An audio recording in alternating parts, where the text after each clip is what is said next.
எஸ்ஐஆருக்கு எதிரான வழக்கில் உச்சநீதிமன்றத்தில் வழக்கறிஞராக ஆஜரானார் மேற்கு வங்க முதலமைச்சர் மம்தா பானர்ஜி. இதுகுறித்த முக்கிய செய்தியை பார்த்து வருகிறோம். மேற்கு வங்கத்தில் நடத்தப்பட்ட வாக்காளர் பட்டியல் சிறப்பு தீவிர திருத்தம் தொடர்பான வழக்கில் மம்தா ஆஜராகி தனது வாதங்களை முன்வைத்து வருகிறார். உச்சநீதிமன்றத்தில் ஒரு முதலமைச்சரே வழக்கு ஒன்றில் ஆஜராகி வாதிடுவது இதுவே முதல் முறையாகும். இதுகுறித்தான முக்கிய செய்தியை பார்த்து வருகிறோம். எஸ்ஐஆருக்கு எதிரான வழக்கில் உச்சநீதிமன்றத்தில் வழக்கறிஞராக ஆஜரானார் மேற்கு வங்க முதலமைச்சர் மம்தா பானர்ஜி. கூடுதல் விவரங்களை சிறப்பு செய்தியாளர் கிருபா வழங்கிட கேட்கலாம். கிருபா, வணக்கம். இது குறித்த முழு விவரங்கள். வணக்கம் சிந்துஜா. தமிழகத்தைப் போலவே மேற்கு வங்க மாநிலத்திலும் வாக்காளர் பட்டியல் சிறப்பு தீவிர சீர்திருத்த பணி நடைபெற்றது.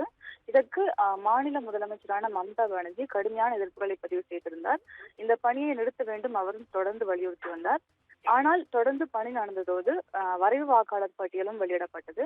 மொத்தம் மேற்கு வங்க மாநிலத்தில் மட்டும் 58 லட்சம் வாக்காளர்கள் நீக்கப்பட்டிருந்தனர். அது மட்டுமின்றி 1 கோடிக்கும் மேலானவர்களுக்கு ஆவணங்களும் கோரப்பட்டிருந்தது. இந்த ஒரு நிலையில்தான் எஸ்ஐஆர் பணிகள் தொடர்பாக அம்மாநில முதலமைச்சரான மம்தா பானர்ஜி இந்திய தலைமை தேர்தல் ஆணையரை சந்தித்திருந்தார். அவருடன் பேச்சுவார்த்தை நடத்தும் போது இருவருக்கும் இடையே கருத்து வேறுபாடு ஏற்பட்டதாக கூறப்படுகிறது. தொடர்ந்து வாக்குவாதம் நடைபெற்ற நிலையில் அங்கிருந்து மம்தா பானர்ஜி வெளியேறினார். இது பற்றி அவர் பேசும்போது மேற்கு வங்கத்தில் நடைபெறும் எஸ்ஐஆர் பணியால் ஏராளமானோர் பாதிக்கப்பட்டிருப்பதாகவும் சுமார் 58 லட்சம் பேரின் பெயர்கள் வாக்காளர் பட்டியலில் இருந்து நீக்கப்பட்டிருப்பதாகவும் கூறியிருந்தார். அவர்களில் சிலர் தற்போது டெல்லிக்கு வந்துள்ளனர். தேவைப்பட்டால் எஸ்ஐஆர் பணியால் பாதிக்கப்பட்ட லட்சக்கணக்கான மக்களை டெல்லிக்கு அழைத்து வருவோம் என்றும் மம்தா பானர்ஜி கூறியிருந்தார். எஸ்ஐஆர் பணியை நிறுத்த கோரி தலைமை தேர்தல் ஆணையத்துக்கு இதுவரை 6 கடிதங்களை அனுப்பியிருப்பதாகவும் மம்தா பானர்ஜி கூறியிருந்தார். இந்த ஒரு நிலையில்தான் எஸ்ஐஆர் பணிகள் தொடர்பாக அவர் தாக்கல் செய்திருந்த வழக்கு உச்சநீதிமன்றத்தில் இன்னும் சற்று நேரத்தில் விசாரணைக்கு வருகிறது.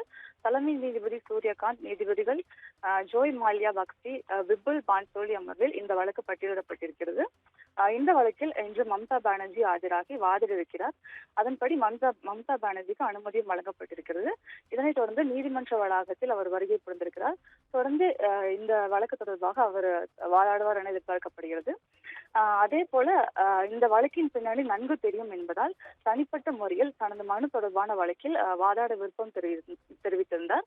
அதன்படி தற்போது இந்த வழக்கில் அவர் வாதாடுகிறார்.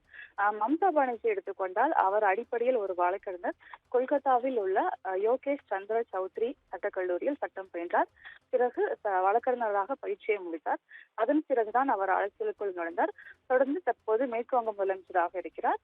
இந்த நிலையில் இவர் தற்போது இந்த வழக்கில் வாதாடுகிறார்.